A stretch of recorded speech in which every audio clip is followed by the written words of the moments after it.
Well, native speakers use lot of idioms in their conversation.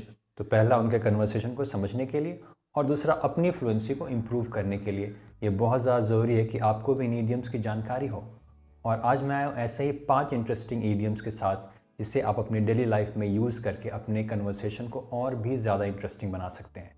तो let's get started with today's video.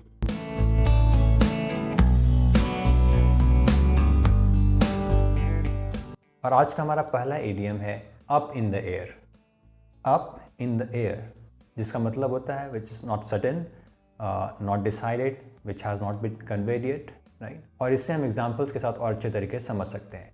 जैसे कि अभी corona virus का time है, आपके कोई भी प्लान्स कंफर्म नहीं है, मे बी आपने न्यू ईयर का प्लान बनाया हो लेकिन आपको नहीं पता कि आप जा पाएंगे या नहीं जा पाएंगे, तो आप इस तरह से इस इडियम को अपने सेंटेंस में फॉर्म कर सकते हैं और अपने कन्वर्सेशन को बहुत ही ज़्यादा इंटरेस्टिंग बना सकते हैं।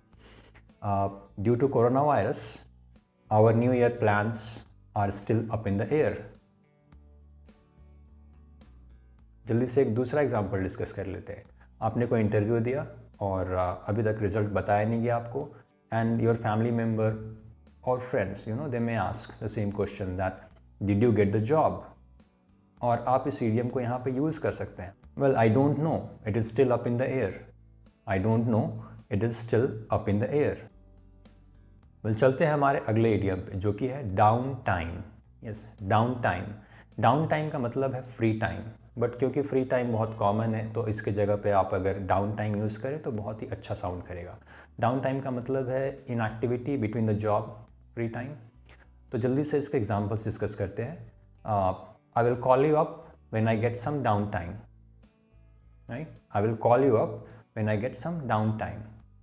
दूसरा एग्जांपल हो सकता है इसका, in my downtime I like to relax with good books. In my downtime I like to relax with good books. Well, तो ये था डाउन टाइम। हमारा तीसरा इडियम है keep someone in the loop. Keep someone in the loop. इसका मतलब है keep somebody informed about something. और इसके एग्जांपल्स हो सकते हैं, Guys, please keep me in the loop when planning the trip. Guys, please keep me in the loop when planning the trip. इसका दूसरा एग्जाम्पल हो सकता है, I really want to know what happens in the meeting, so keep me in the loop. हमारा चौथा idiom है out of the blue. Out of the blue का मतलब है if something happens all of a sudden, unexpectedly. For example, completely out of the blue she got a letter from her childhood friend. इसका दूसरा example हो सकता है, last night out of the blue I met one of my old colleague in the restaurant. Well, आज हमारा पांचवा idiom है in black and white. Well, black and white का मतलब है clearly written and easy to understand. So if something is in black and white, it is clearly written and quite easy to understand. तो इसका example हम लोग quickly देखते हैं। I put down my complaint in black and white.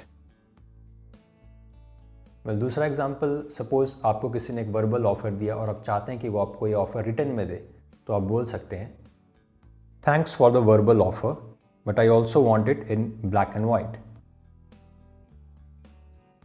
तो आपने देखा कि कैसे इडियम्स आपके कन्वर्सेशन को इंटरेस्टिंग बनाते हैं और आप नेटिव स्पीकर्स की तरह साउंड कर सकते हैं। तो गाइज, कीप ऑन प्रैक्टिसिंग। और अगर आप अब भी अपने बेसिक इंग्लिश लैंग्वेज स्किल्स से स्ट्रगल कर रहे हैं और you are fearful that you might commit a mistake in between, तो आपके लिए मैं लेकर आया हूँ ई फैक्ट्री, जहाँ एक कंफर्टेबल इन्वायरमेंट में, क्लासरूम सेटअप में आपको एक इंग्लिश स्पीकिंग इन्वायरमेंट में इंग्लिश बोलना सिखाया जाता है। उसके लिए कॉन्टैक्ट डिटेल्स आपके सामने, you can contact me. Well, you will be able to speak fluently within 4 months, so do join this e factory. The last date for registration is 30th of November, so hurry up. और अगर आप ऐसे English सीखना चाहते हैं online, तो don't forget to subscribe my channel and hit the bell icon. See you soon in the next video. Till then take care, bye bye.